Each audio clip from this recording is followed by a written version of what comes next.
샬롬. 이 시간 오후 샬롬 예배 시간입니다. 우리 주님께서 우리를 위하여 십자가에 죽으시고 부활하심으로 모든 것을 승리하며 저에게 평강 주셨음을 기억하며 감사하며 주님을 예배합니다. 이 시간 기도함으로 예배 시작하겠습니다. 사랑하는 하나님 아버지, 주님 앞에 나아갑니다. 이 시간 다른 것 생각지 아니하고 나의 모든 것 내려놓고 아버지 주님 앞에 나아갑니다. 온전히 주님만을 예배하길 소망합니다. 전심으로 주님 앞에 나아가며 주님의 은혜 가운데 머물 수 있는 저희가 되게 하여 주시옵소서. 아버지 시간 주님만을 찬양합니다. 기뻐하며 감사하며 주님만을 높일 수 있는 시간 되길 소망하며 사랑하는 예수님의 이름으로 기도합니다. 아멘. 우리 같이 기뻐하며 승리의 노래 같이 찬양하겠습니다. 박수치며 찬양합니다.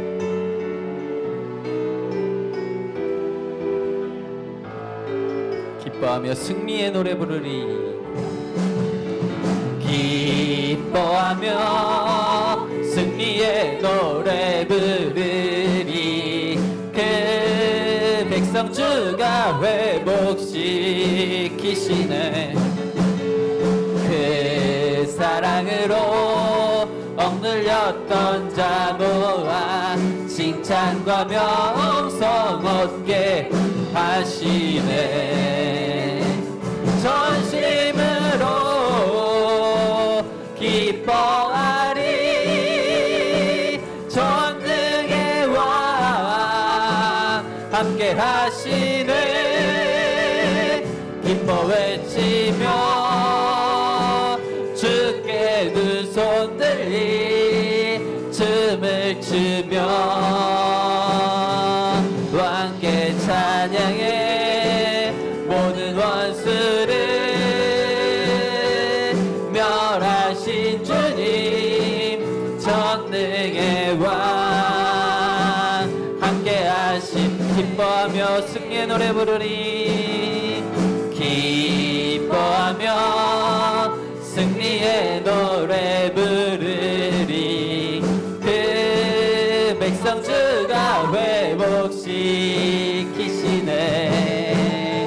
그 사랑으로 억눌렸던 자모아 칭찬과 명성 얻게 하시네.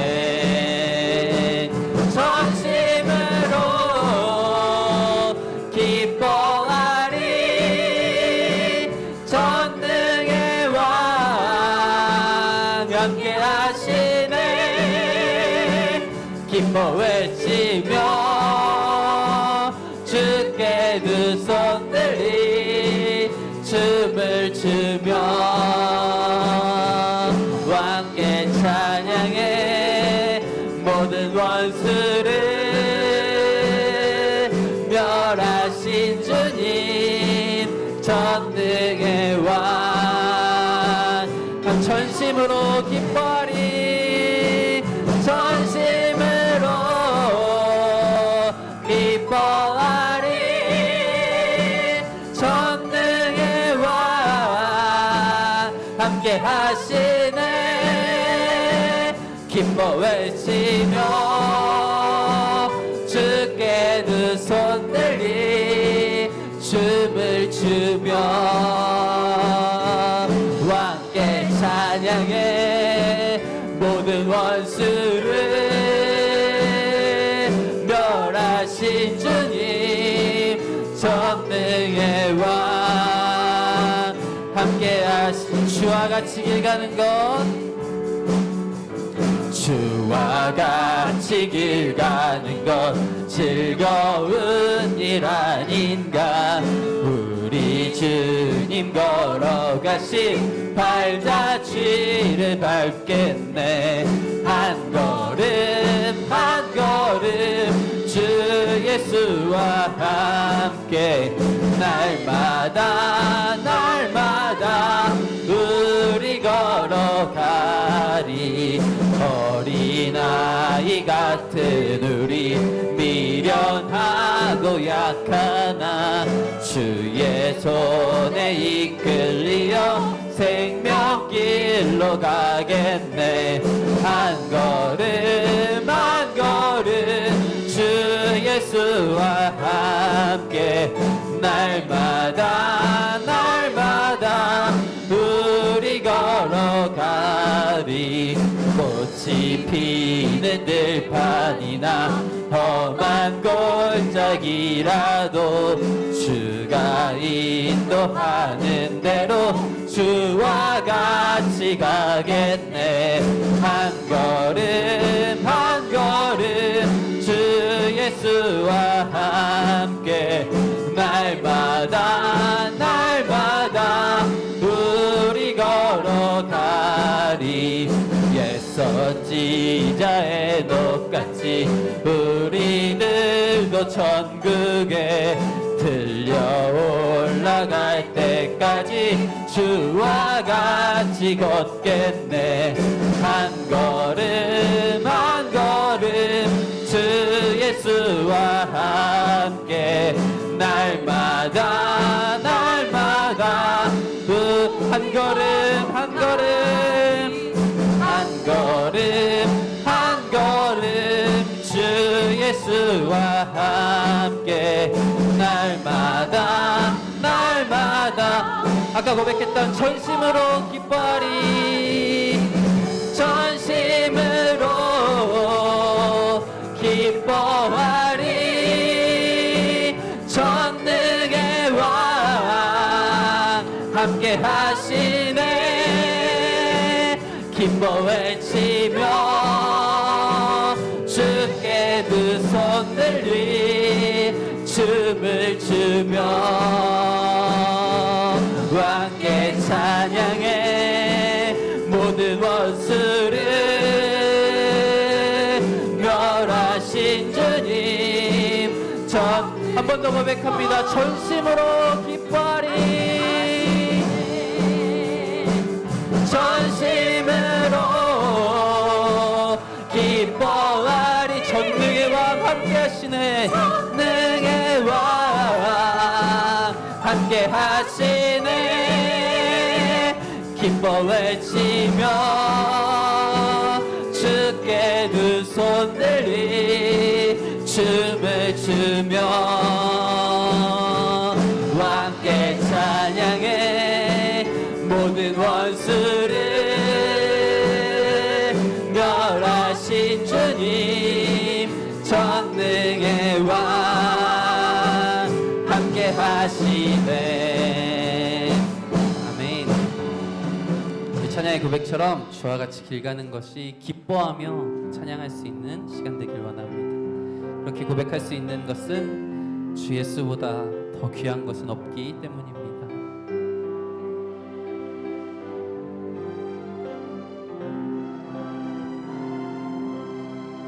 주 예수보다 더 귀한 것은 없네. 이 세상 부귀와 바꿀 수 없네. 영축을 내 대신 돌아가신 그 놀라운 사랑 잊지 못해. 세상 즐거움 다 버리고 세상 자랑 다 버렸네. 주 예수보다 더 귀한 것은 없네. 예수밖에는 없네. 주 예수보다 더 귀한 것은 없네. 이 세상 명예와 바꿀 수 없네. 이전에 즐기던 세상에도 주 사랑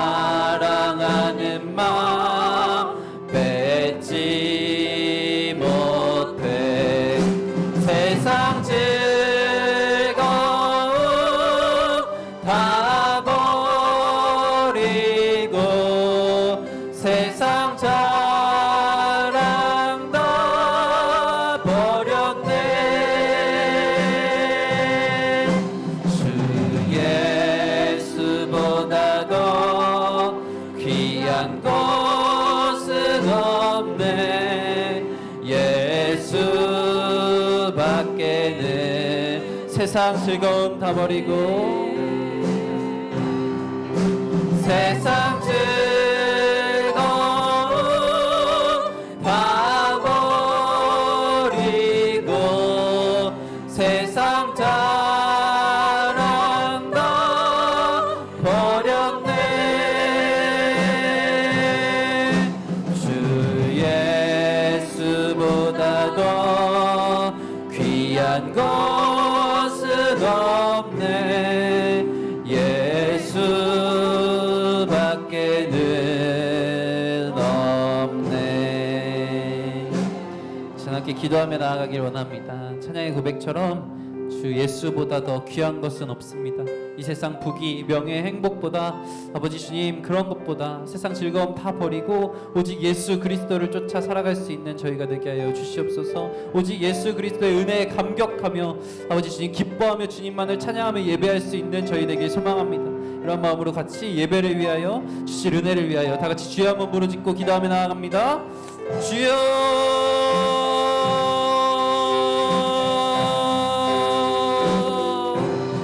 아버지 주님 주 예수보다 더 귀한 것은 없습니다. 아버지 이 세상 부귀와 이 세상 명예와 이 세상 행복과 아버지 주님 그 어떤 것보다 아버지 주님 이 세상에 유혹과 핍박이 몰려올지라도 아버지 주 예수 그리스도 아버지 주님께서 먼저 가신 그 발자취를 쫓아 살아갈 수 있는 아버지 저희 되길 소망합니다. 아버지 주님의 은혜로 말미암아 우리가 이 자리에 있습니다. 우리가 그 은혜를 감사하며 감격하며 아버지 주님 앞에 나아갑니다. 시간 오직 주님만을 높이기 원합니다. 전심으로 주님을 예배하며 나아가나오니 주여 받아 주시옵소서.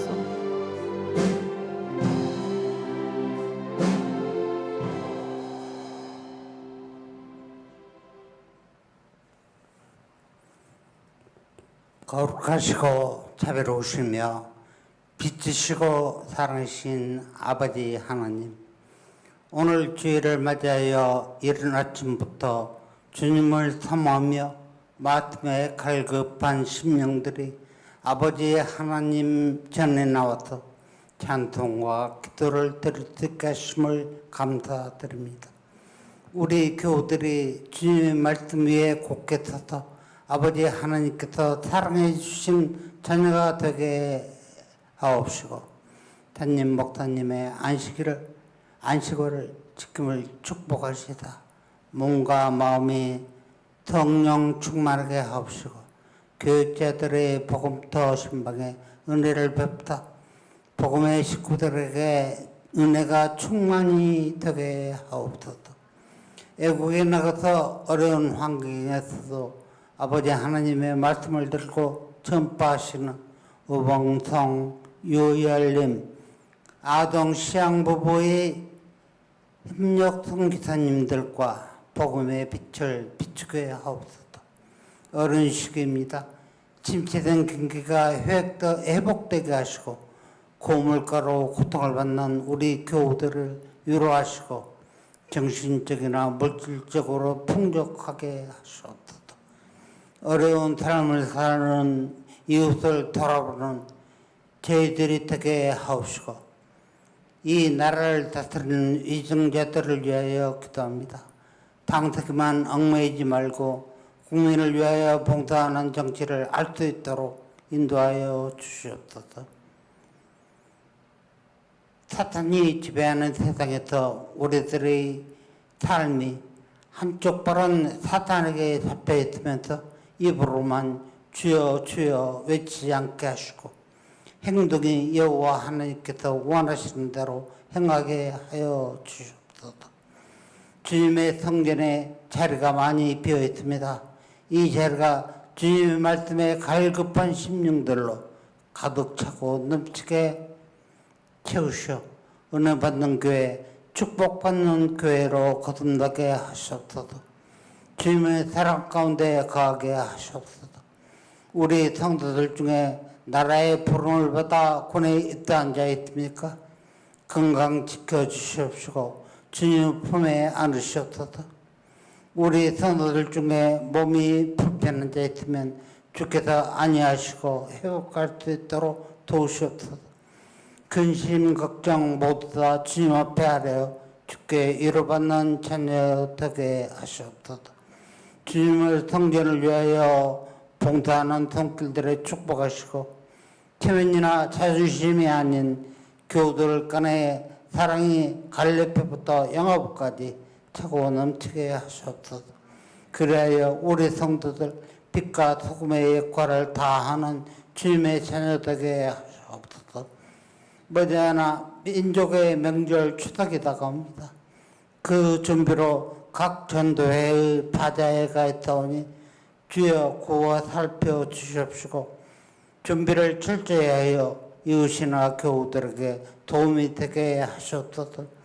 모든 일에 있어 주님을 먼저 생각하고 주님께 의논하며 오로지 주님 안에서 살아가는 저희들이 다 될 수 있게 축복하시옵시고 오직 주께서 주신 만큼만으로 만족하며 욕심 부리지 않고 사랑으로 거할 수 있게 하시옵소서. 오고 있는 발걸음 있거든 그 걸음을 재촉하여 주시옵시고 축복하시옵소서.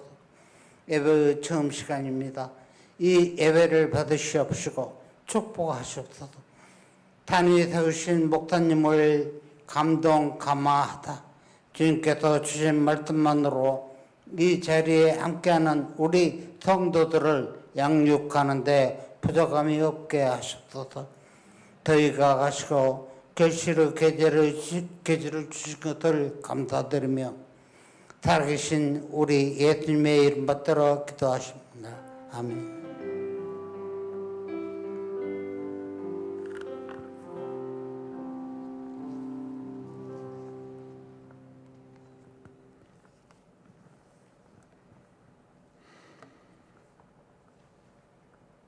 하나님 말씀은 창세기 26장입니다.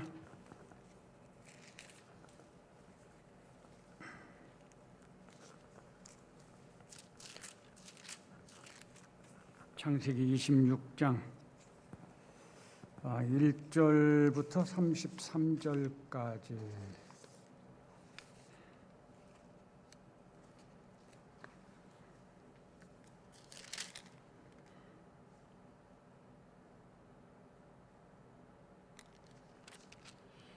좀 너무 길지요.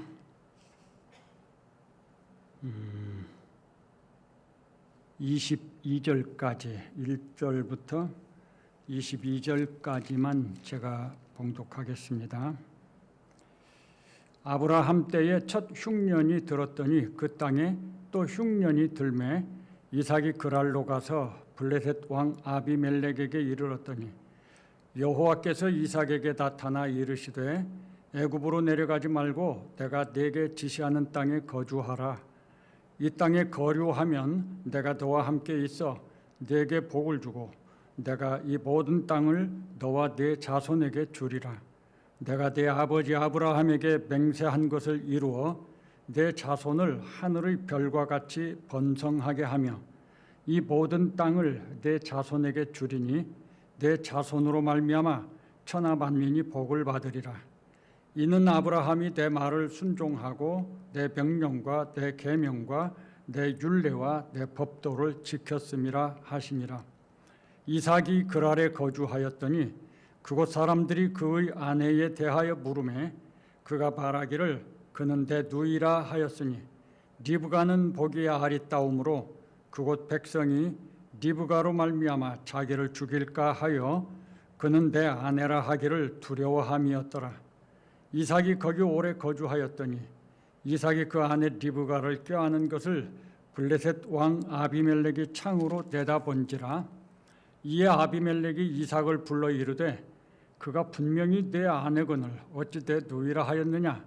이삭이 그에게 대답하되 내 생각에 그로 말미암아 내가 죽게 될까 두려워하였음이로라. 아비멜렉이 이르되 내가 어찌 우리에게 이렇게 행하였느냐. 내 백성 중 하나가 내 아내와 동침할 뻔하였도다. 내가 죄를 우리에게 입혔으리라.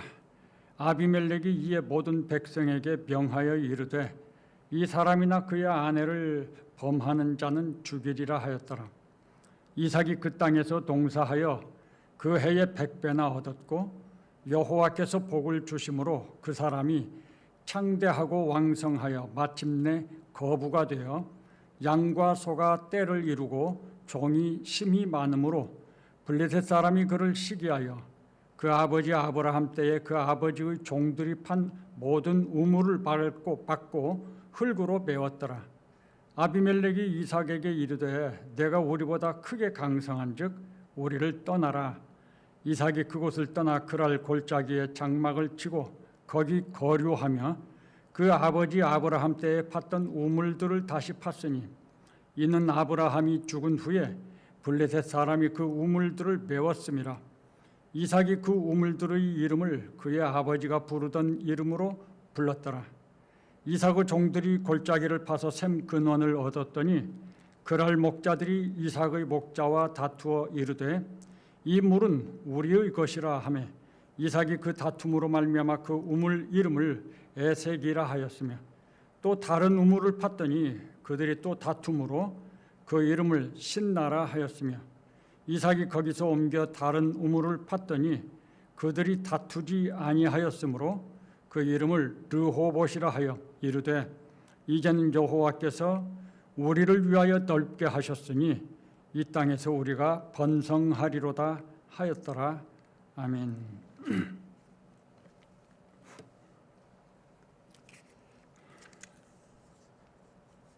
지난 시간에 이어서 이삭에 대해서 말씀을 드리겠습니다. 지난번에도 말씀을 드렸지만 이삭의 믿음은 이미 어린 나이에 하나님의 절대 주권을 믿는 그런 믿음을 가지고 있었다라고 했죠. 이 하나님의 절대 주권을 믿는 믿음이라는 게 뭐냐? 하나님께서 모든 걸 주장하신다는 믿음입니다. 또 세상 만사의 주인이 하나님이시라는 믿음이고요. 역사의 주인이 하나님이시다. 이 믿음이 이제 하나님의 절대 주권을 믿는 믿음이라고 할 수 있겠습니다. 문제는 이 하나님의 절대 주권을 믿는 믿음은 우리 성도들이 마침내 이루어야 하고 도달해야 할 믿음의 최고봉이라고 할 수 있습니다. 대부분의 성도들은 이런 사실을 모르지 않고 있습니다. 어느 정도는 알고 있죠. 그런데 중요한 것은 우리가 알고 있다고 해서 그대로 행하느냐 사느냐 하는 건 또 다른 문제라는 거죠. 어떻게 보면 우리가 기도할 때라든가 항상 주여 주여 하는 이 표현이 바로 하나님의 절대 주권을 인정하는 표현이기도 한 것입니다. 예수님을 주라, 하나님을 주라 부르는 거니까 주인이라는 말이잖아요. 그런데 우리는 실제 생활에서 어떤 문제를 만나거나 그러면은 우리가 분명히 주라고 불렀음에도 불구하고 그 실제 상황 속에서는 우리가 주인이 되고 하나님이 주인이 돼서 우리를 인도하는 그런 것이 잘 안 되는 것이 흔하다는 거죠. 그게 이제 우리 성도들의 문제라고 하겠습니다. 이삭은 그런 면에서 어릴 적부터 절대 주권을 믿는 믿음을 가지고 있었고 이미 어렸을 때 하나님의 그 주권을 인정하는 삶을 살았습니다. 오늘 읽은 이 26장에서 그런 그 절대 주권을 믿는 사람으로서 이삭이 보여주는 삶의 행동들이 있습니다. 몇 가지 여기에는 26장에는 몇 가지 사건이 있는데 이런 사건들은 우리들의 실제 생활에 적용이 될 수 있는 그래서 많이 도움이 될 수 있는 그런 내용이라고 할 수 있을 것 같아요. 하나님의 절대 주권을 믿는 사람이 삶에서 어떤 상황에 부딪혔을 때 그 절대 주권을 믿는 믿음이 어떻게 작용하는가, 그런 것을 보는 거죠. 첫 번째 이야기는 흉년과 관련된 이야기입니다. 아브라함 때에 첫 흉년이 들었더니 그 땅에 또 흉년이 들었다고 그러죠. 아마 이 시간적으로 따지면 한 100여 년 지난, 아브라함이 가나안 땅에 처음 왔을 때 그 나이 75세에 흉년이 들었었거든요. 그리고 지금 또 그런 흉년이 들었다 했으니까 거의 100여 년 된 시간이 지난 때입니다. 그러니까 모처럼 만에 찾아오는 큰 흉년이라고 할 수 있겠습니다. 근데 이제 여기서 이삭의 입장을 한번 우리가 생각해 볼 필요가 있겠어요. 이 대흉년이라고 하는 것이 이삭에게는 얼마나 어려운 일이냐 하는 것을 우리가 이해를 해야 될 것 같아요. 사실은 감당하기 어려운 상황이죠. 아브라함과 이삭은 가족 공동체입니다. 또 신앙 공동체죠. 오늘날 우리가 말하는 교회라고 할 수가 있어요. 그 가족을. 그들은 이 가나안 땅의 그 정착민이 아닙니다. 이방인이고 나그네입니다. 흉년은 그런 이방인이고 나그네로 살고 있는 사람들의 입장에서는 상당히 대처하기가 어려운 것이 분명하죠. 어디에 뭐 도와달라고 할 수 있는 데가 있는 것도 아니고 굉장히 큰 어려움을 만날 수밖에 없습니다. 처음에 아브라함 때 흉년이 들었을 때는 아브라함이 그 가족 공동체의 주장이었습니다. 아브라함은 애굽으로 내려가려고 했었죠. 실제로 내려갔죠. 이제 아브라함은 여기서 보면 이미 죽었어요. 그래서 이 가족 공동체의 주장은 이삭입니다. 지금은. 그러니까 이삭이 이 대흉년을 만나서 이 이방 땅 가나안 땅에서 나그네로 살면서 그 자기의 모든 가솔들을 책임지고 이 대흉년의 때 이 가솔들을 먹이고 살릴 수 있는 뭔가 방안을 지금 강구해야 되는 것이죠. 그래서 이삭은 여기 1절에 보면 이삭이 그랄로 가서 블레셋 왕 아비멜렉에게 이르렀다라고 말합니다. 본래 이삭이 사는 곳은 헤브론 가까운 그러니까 유다 땅에 있는 그런 곳이고요. 여기 그랄 블레셋은 헤브론에서 한참 아래쪽에 있습니다. 남쪽으로.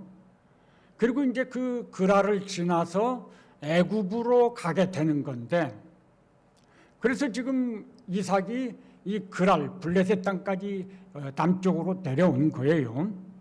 그랄이 목적이 아니고 애굽으로 가려고 하는 것이 목적이었습니다. 그것을 하나님께서 말씀하신 것으로 알 수가 있어요. 애굽으로 가지 말고 이 땅에 거류해라. 하나님 그렇게 말씀하셨거든요. 그랄에 와서 머물고 있는 이삭에게. 그러니까 이삭의 마음을 하나님은 아셨을 테니까 이삭이 애굽으로 가기 위해서 지금 집을 살던 곳을 떠나서 블레셋 땅인 그랄까지 왔습니다. 그리고 잠깐 이제 머물고 있는 그런 상황이었죠. 하나님께서 그런데 그때 나타나셨죠. 그래서 애굽으로 가지 말아라. 그렇게 명령을 하십니다. 생각해 보면 아브라함 때는 하나님께서 아브라함이 애굽으로 피신할 때까지 아무런 말씀이 없으셨습니다. 간섭도 안 하시고 하나님 그냥 침묵하고 계셨어요. 그러다가 아브라함이 애굽에 가서 실수해가지고 그만 굉장한 그 위기를 만났을 때 하나님께서 조용히 그 위기를 해결해 주셨습니다.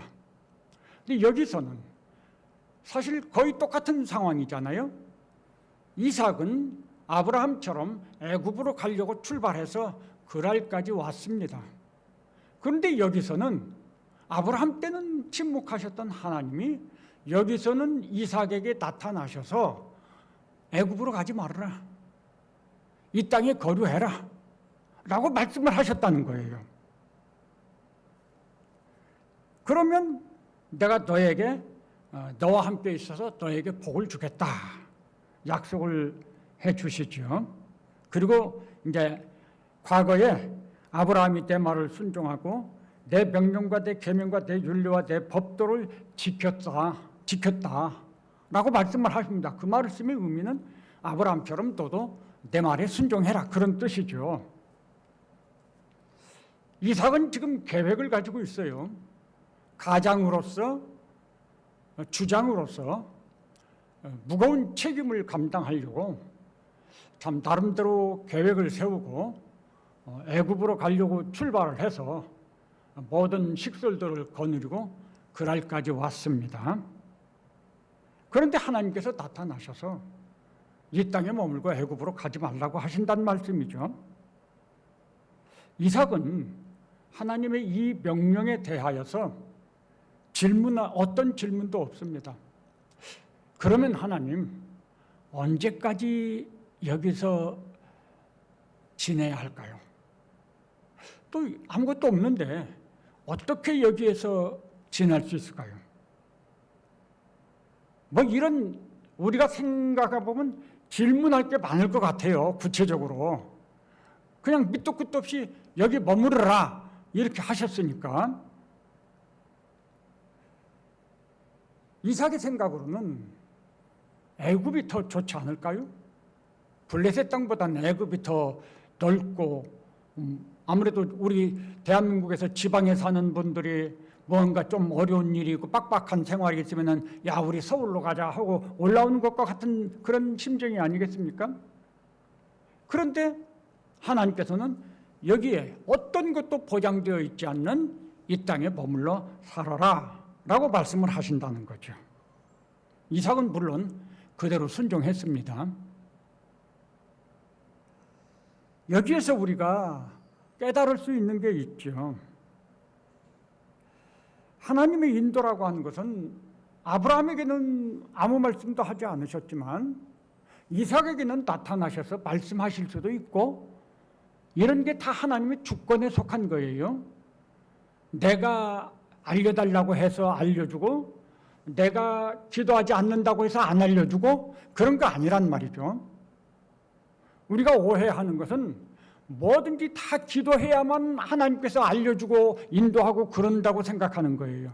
사실은 우리의 삶 전부가 다 하나님의 주권과 주장 안에 있는 거예요.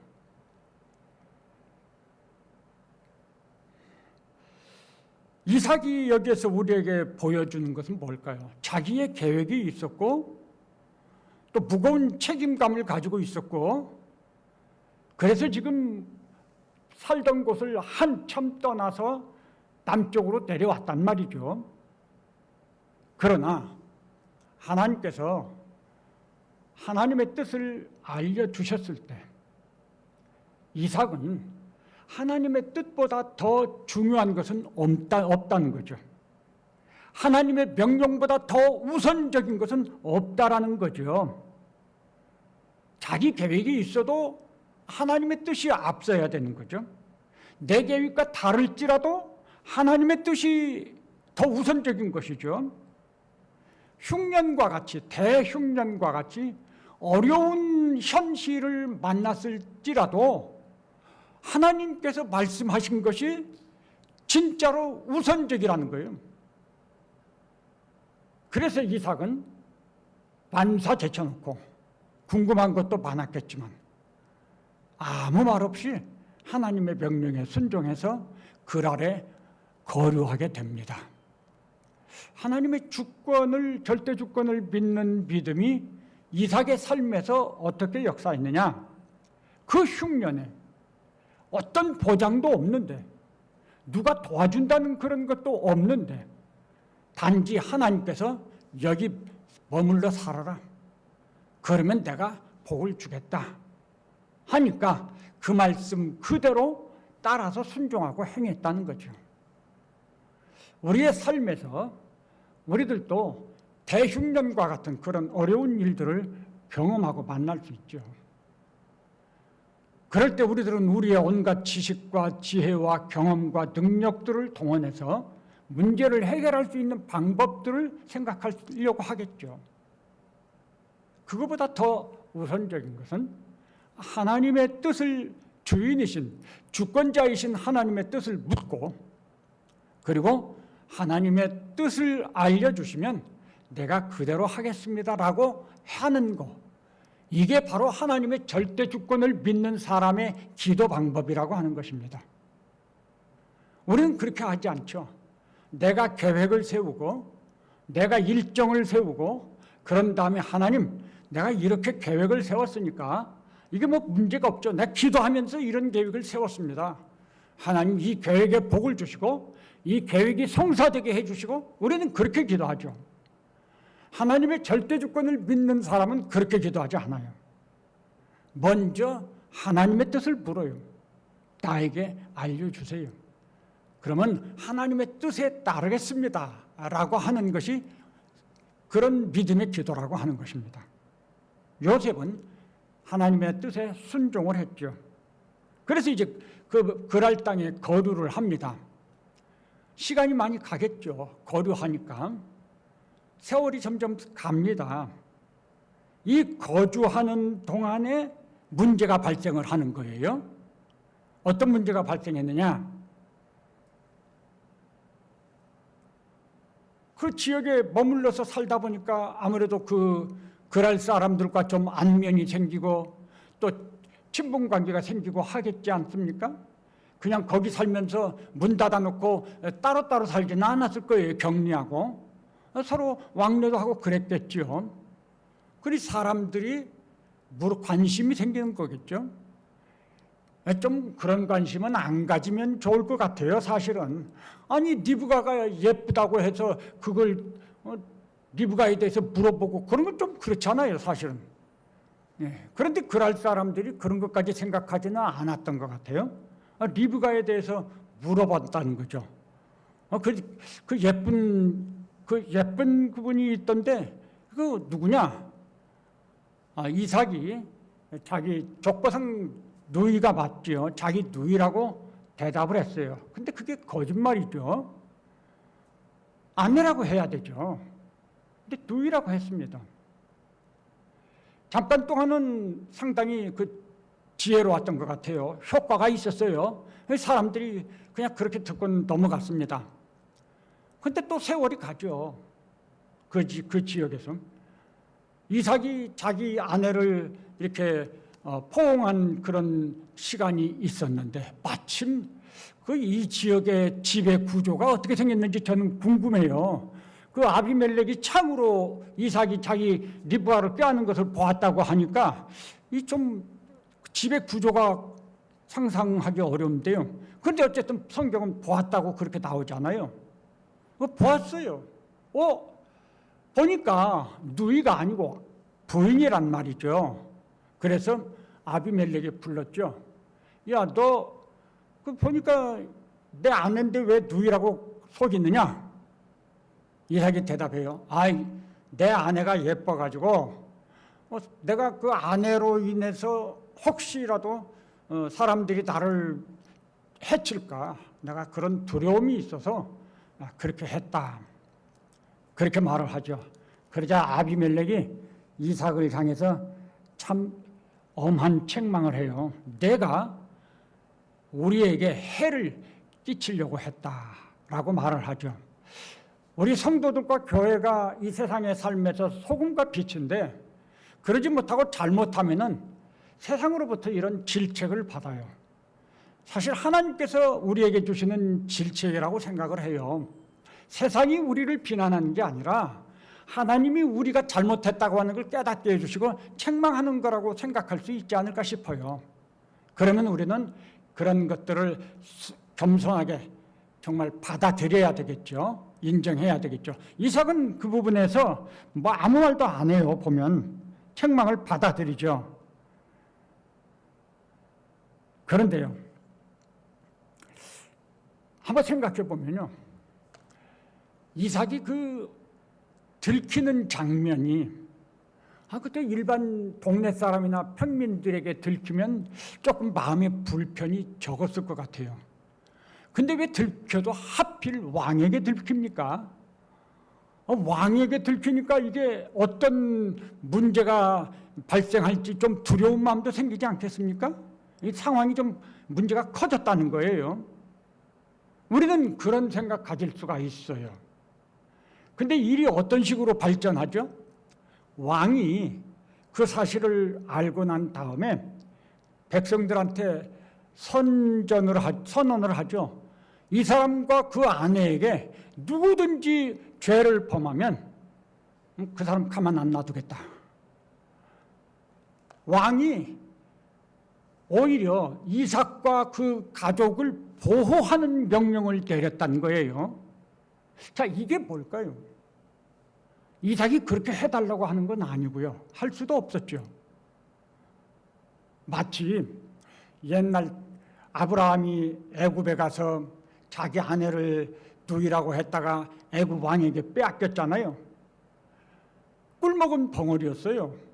뭐 어디 가서 하소연할 데도 없고, 그렇다고 막 싸워서 이길 힘이 있는 것도 아니고, 또 누이라고 했으니까 이제 와서 말을 바꿀 수도 없고, 그냥 꼼짝없이 이 사례를 빼앗겼어요.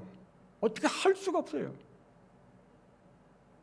그런데 하나님께서 아브라함에게 이런 방구하지 않으시고 그냥 바로에게 역사하셔서 바로로 하여금 그 사례를 돌려주고 또 그뿐만 아니라 많은 재물까지 얹어서 돌려주게 했단 말이죠. 하나님 그렇게 일을 하신단 말이에요. 여기에서도 그래요. 이삭이 잘못했잖아요. 그냥 결국 그 그랄 땅에서 사는 것이 어딘지 좀 불편한 거예요. 평안이 좀 부족했던 거예요. 그런데 하나님께서는 이런 방식으로 오히려 이삭과 그 가족을 그랄 땅에서 마음 놓고 살 수 있도록 아주 놀랍게 상황을 반전시켜 주신 거죠. 하나님께서 역사하신다는 게 무엇일까 하는 걸 생각을 해봐요. 하나님, 우리가 다 잘해야만 우리에게 복을 주시고 그러는 건가? 이삭은 큰 흐름 속에서는 하나님의 명령을 순종하고 있었어요. 그 아래 거주하라 그러니까 거기 거주해서 지금 살고 있잖아요. 이 하나님의 명령을 순종하는 큰 흐름 속에서 살아가면서 순간순간 부분에서 실수할 수 있는 거죠. 우리 믿음의 사람들도 믿음으로 살지만 그렇게 방향을 잡고 가지만 중간중간에 넘어질 수 있는 상황들이 있을 수 있다는 거예요. 그럴 때 하나님께서 그렇게 우리가 넘어지고 잘못하니까 너 이놈 하고 그러느냐? 이삭의 경우를 보면 또 아브라함의 경우를 보면 우리 하나님은 그런 것 같지 않아요. 우리의 실수와 연약과 잘못을 통해서 우리에게 뭔가 또 깨닫게 하시고 배우게 하신다는 거죠. 아, 하나님은 이런 경우에도 나를 사랑하시고 나와 함께 하시고 나를 지켜주시는구나. 근데 그 방법이 신통한 거예요. 와, 이런 식으로 하나님 도와주시는구나. 하나님의 주권을 믿게 되면은, 그래서 모든 걸 하나님께 맡길 수 있게 되면은 내가 실수한 것도 하나님의 주권 속에서 하나님은 바꿔주시는 거죠. 놀라운 은혜로 바꿔주신다는 거죠.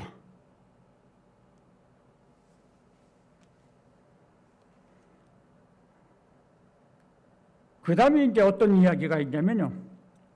이삭이 그 땅에서 농사하여 그 해에 100배나 얻었고 그런 말이 나옵니다. 나그네고 지금 이방인이잖아요.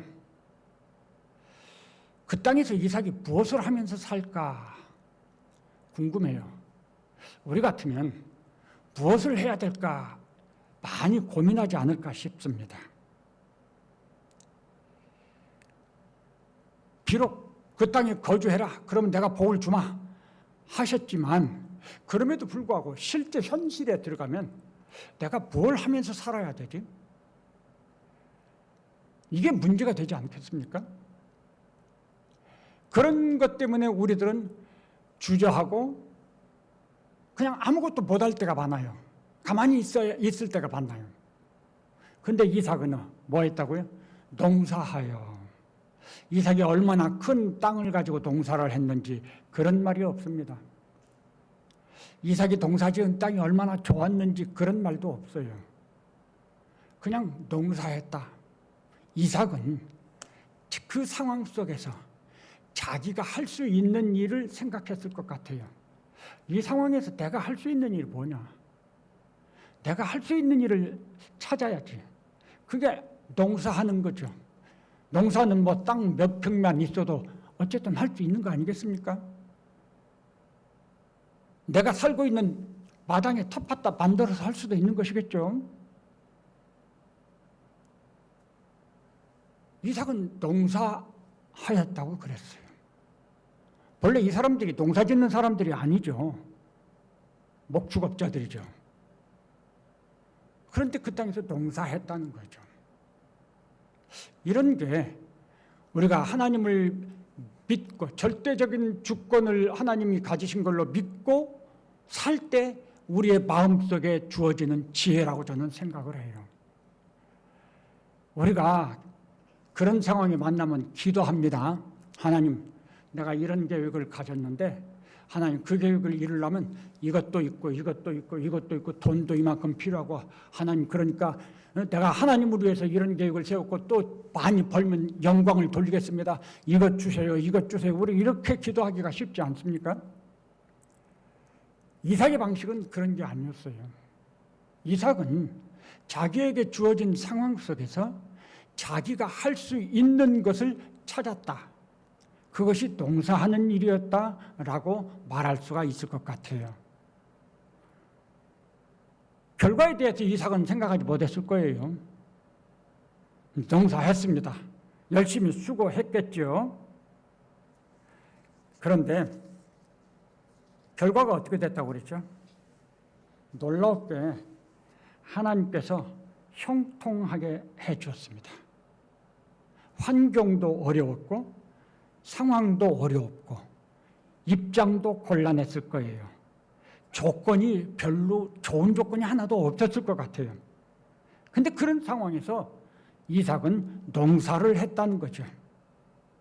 하나님의 주권을 믿는 사람은 그렇게 행할 수 있다는 거예요. 그 결과 놀랍게 형통한 자가 됐습니다.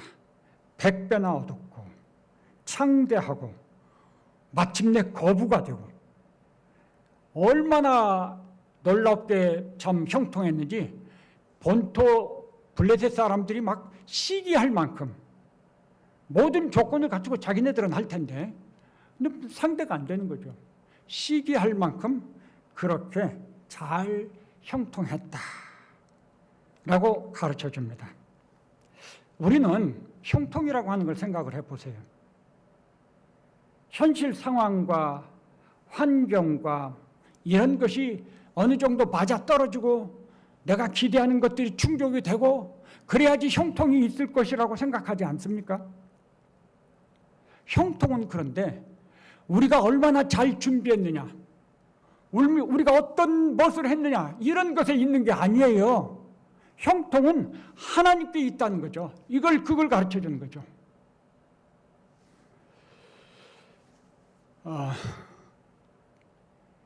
저희 막내가 한 달 전쯤에 저기 제가 지금 알바하는 편의점을 인수를 했어요. 우리가 가진 것이 있어서 인수한 거 아니고요. 돈 한 푼도 없어요. 그런데 또 우리 막내가 뭐 사회에 나가서 무슨 일을 많이 한 그런 경험을 가진 것도 아니에요.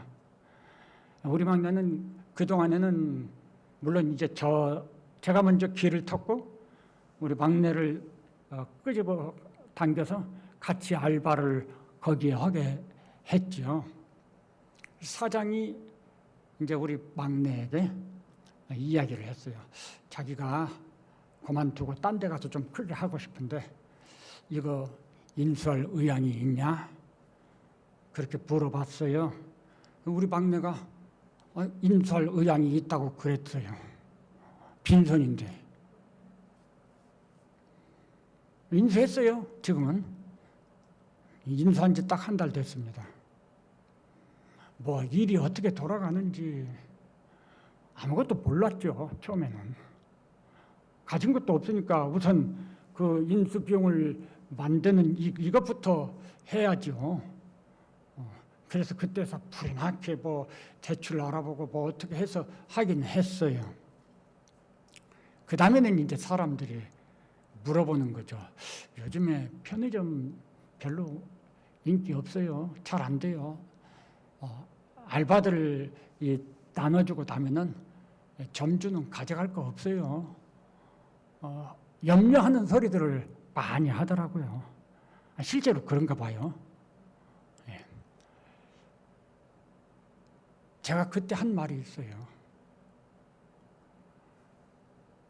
이 편의점이 잘 되고 안 되고 이 편의점에서 이익을 얻고 못 얻는 것은 하나님께 있다. 절대 하나님께서 주장하신다. 이 편의점을 우리가 인수하도록 한 것이 하나님께서 허락하신 것이면 하나님은 거기에 대해서 책임져 주시고 인도하실 것이다. 그런데 우리같이 아무것도 없는 상황에서 이것을 인수하도록 그 마음도 우리 애가 그런 마음을 처음부터 갖고 있는 애가 아니거든요. 근데 그런 인수하겠다는 말을 하게 하고 실제로 인수하게 하고 하나님이 허락하지 않으셨으면 우리는 죽었다 깨나도 이거 하지 않는다. 우리가 무슨 배짱으로 이걸 하겠다고 하겠냐. 하나님이 허락하셨으니까 하게 된 거다. 그렇다면 우리는 믿음으로 하자. 주권을 가진 하나님께서 허락하셨으니까 또 그 다음 일도 책임져 주시지 않겠느냐. 그래서 우리는 지금 하고 있습니다. 네. 별거 없어요. 뭐 염려되는 거 없냐. 뭐 수없이 많은 저희를 위해서 생각해서 해주는 말이죠. 근데 저하고 우리 집사람은요, 너무 마음이 편안해요. 너무 즐겁고 감사해요. 만나면 둘이 앉아서 감사하지. 그저 그 소리밖에 안 해요. 마음이 진짜 평안해요. 하나님의 주권을 믿고 그 믿음이 삶을 움직여 나갈 때 우리의 마음에 평화가 있어요. 평안이 있어요. 어떻게 하면 평안이 있습니까? 우리가 계획을 많이 세울수록 평안이 없어요. 우리가 생각을 많이 할수록 평안이 없어요. 우리가 손에 들고 있는 것이 있을수록 평안이 없어요. 왜냐하면 이거 가지고 안 돼요. 내가 10개 있으면 다른 사람은 100을 가지고 하더라고요. 그러니 어떻게 평안이 있습니까? 하나님을 믿으면 평안이 있어요. 하나님께 맡기니까 평안이 있더라 그 말이에요. 그래서 우리는 정말 편하게 즐겁게 살아요.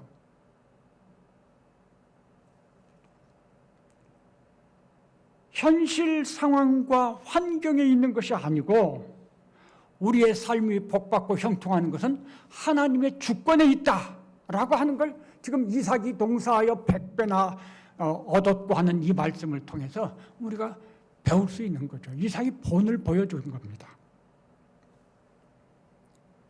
맨 마지막 2개의 사건이 또 있죠. 우물 사건이에요. 이 우물 사건은 부당한 일을 당하는 것입니다. 우리의 삶에도 부당한 일을 당할 때가 많이 있잖아요. 막 그러면 속에서 막 이 불이 솟구치잖아요. 참을 수가 없을 수도 있고. 부당한 일은 그런 거예요. 그런데 이삭은 이 가나안 땅에서 우물이라고 하는 것은 쉽게 말하면 생명줄이에요. 더욱이 농사 지을 때는 이 물 없으면 안 되잖아요. 근데 또 물이 귀한 땅이 이 가나안 땅이에요. 그러니까 우물 하나가 얼마나 귀한 건지 몰라요. 아브라함 때 우물을 팠었는데 아브라함이 죽으니까 이 블레셋 사람들이 그 우물을 다 메꿨다고 그랬어요.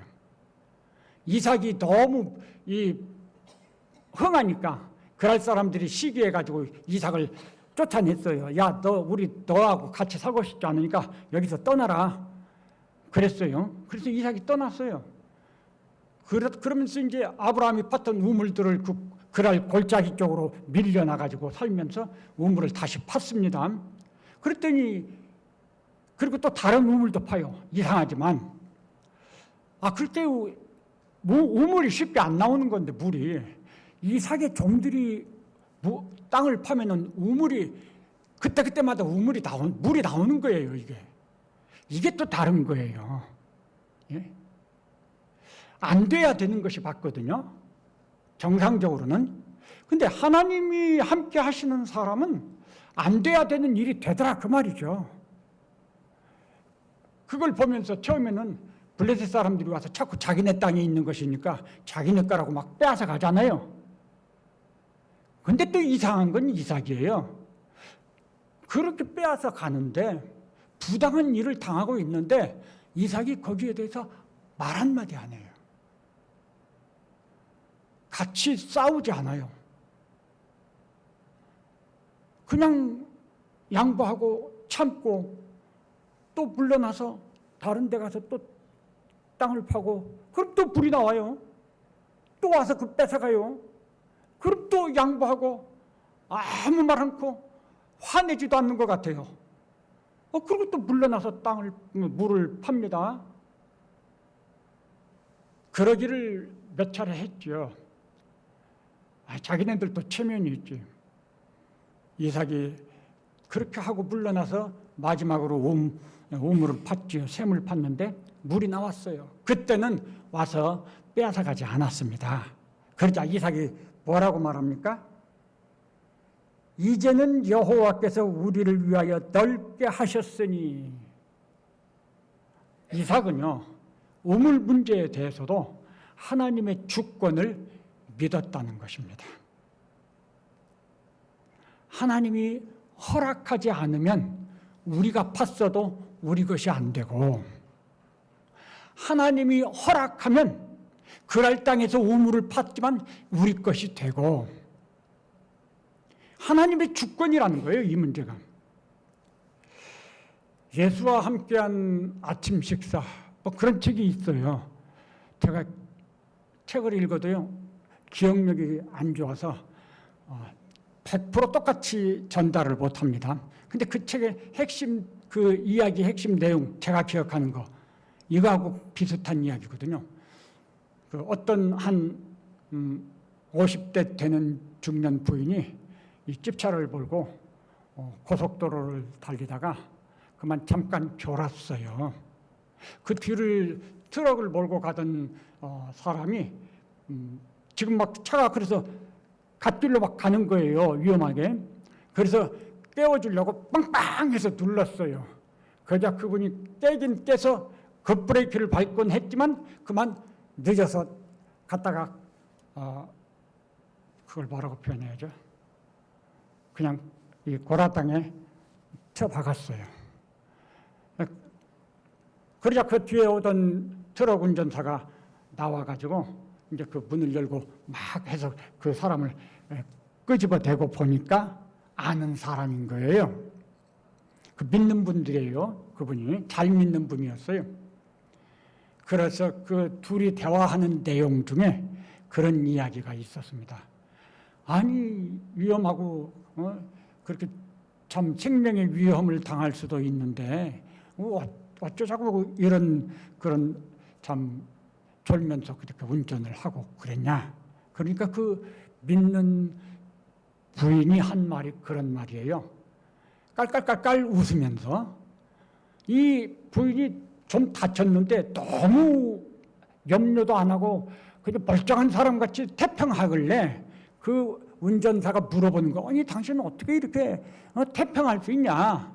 그러니까 그 부인이 아니 그래 죽는 것이 뭐 내 맘대로 되는 줄 알아요? 하나님이 허락하셔야지 죽는 거예요. 하나님이 허락하지 않으면 죽지 않아요. 사고가 있어도 허락지 않으면 안 죽는 거고, 그런 사고 아니어도 하나님이 때가 돼서 죽으려고 하면 죽는 거고, 그렇다는 거죠. 제가 그 책에서 그 내용을 읽으면서 참 많이 생각을 했어요. 아, 이게 진짜 믿음이로구나. 오늘 우리가 하나님의 절대 주권을 믿는다고 하는 것이 뭔가? 우리의 삶이 하나님의 손에 있다는 거예요. 우리가 잘 되고 못 되고 하나님의 손에 있다는 거예요. 모든 게 다 하나님의 손에 있다는 거예요.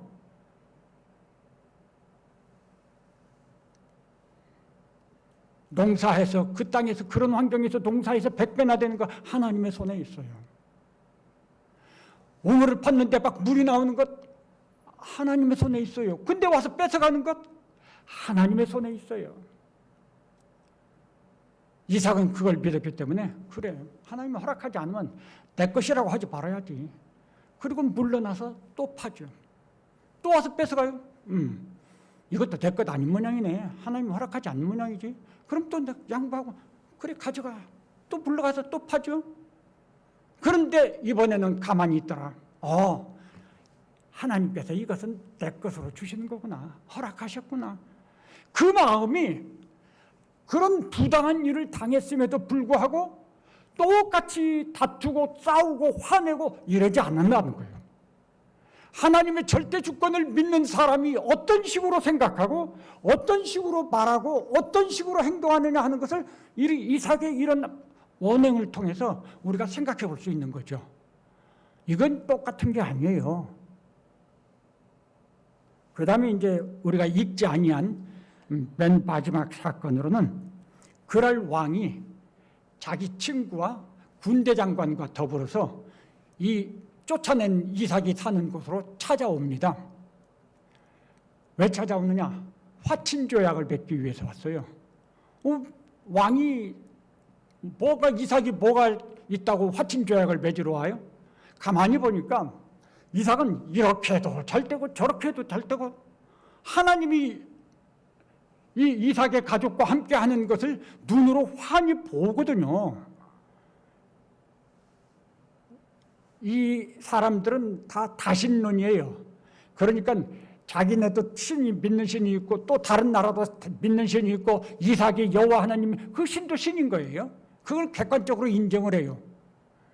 그러니까 야 보니까 네가 믿는 너의 신 여호와가 너와 함께 하더구나. 근데 그 여호와가 상당히 능력이 있더란 말이죠. 잘못하면 안 될 것 같아요. 그래서 이삭에게 야 그러지 말고 우리 화친하고 잘 지내자 하러 왔어요. 일반적으로라면 그동안에 빼앗긴 우물도 좀 되찾고 싶고 억울한 일 당했으니까 좀 그런 거 조건 내걸고 좀 뭔가 좀 이렇게 하고 싶지 않겠습니까? 근데 이삭은 그렇게 하지 않아요. 환대하죠. 그리고 잔치를 벌여준다. 그리고 그들이 요구하는 대로 화친 조약을 맺고 아주 평안히 돌아가게 만들었어요. 어떻게 그럴 수 있죠? 하나님의 절대 주권을 믿는 사람은 그런 모든 것들이 다 하나님의 주권 속에서 이렇게도 되고 저렇게도 되고 한다는 걸 믿어요. 하나님의 손에 있다는 걸 믿어요. 그렇기 때문에 그런 사람은 하나님께서 기뻐하시는 것만 생각해요.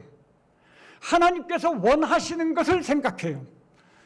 하나님 뜻이 무엇이냐? 나는 그 뜻대로 살겠습니다. 하나님 절대 주권을 믿는 사람은 그래서 순종의 사람이 됩니다.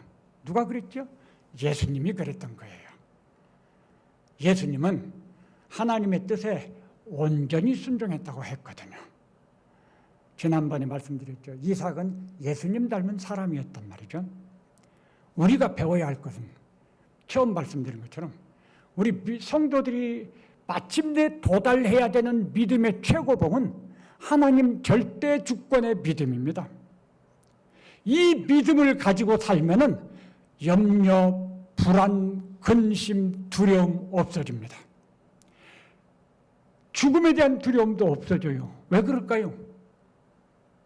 하나님이 허락하시면 절대 죽지 않아요. 말이 거꾸로 됐나요?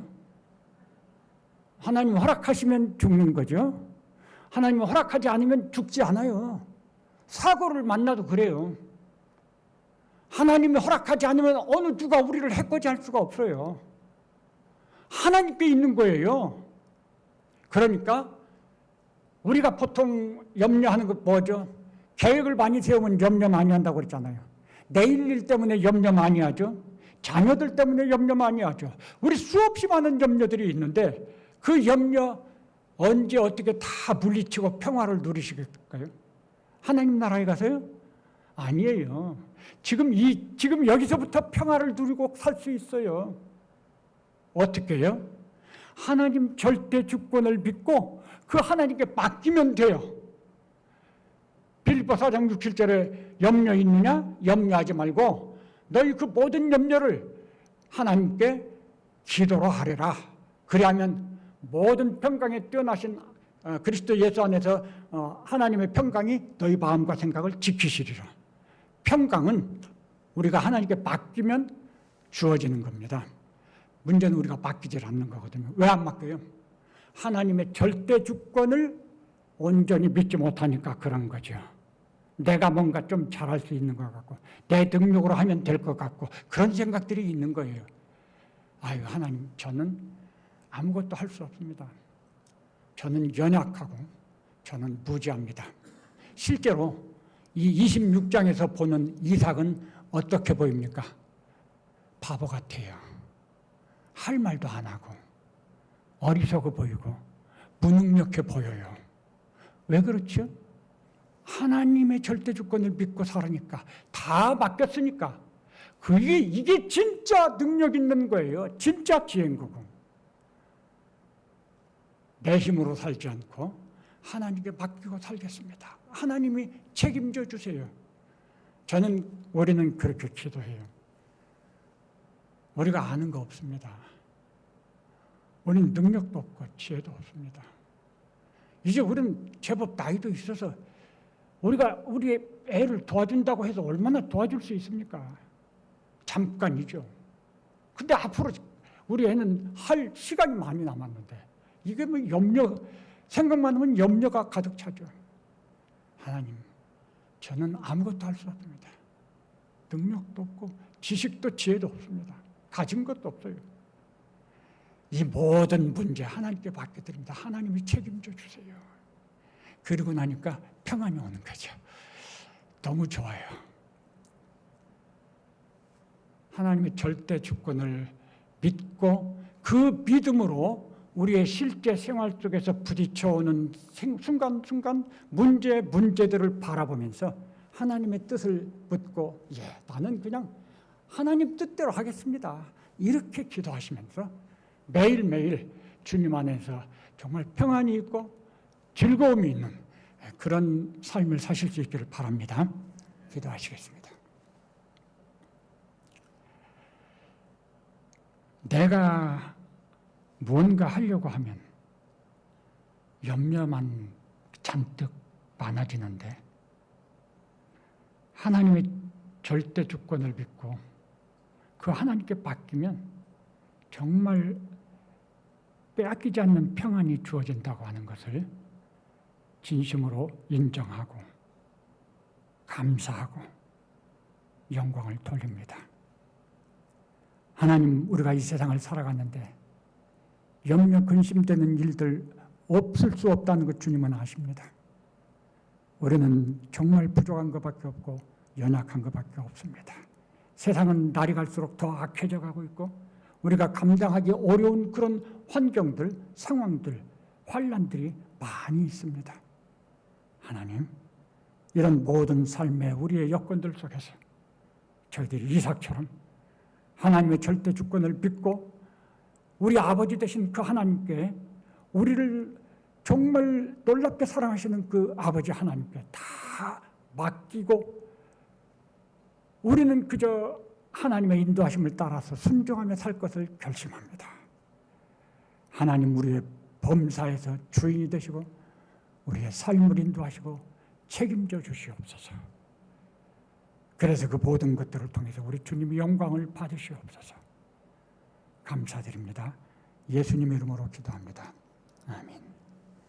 지금은 우리 구주 예수 그리스도의 은혜와 하나님 아버지의 크신 사랑과 성령 하나님의 감동, 감화와 충만 교통하심이 여기 모인 모든 성도들과 그 가정과 또 우리 교회 위에 영원토록 함께 계실지어다. 아멘.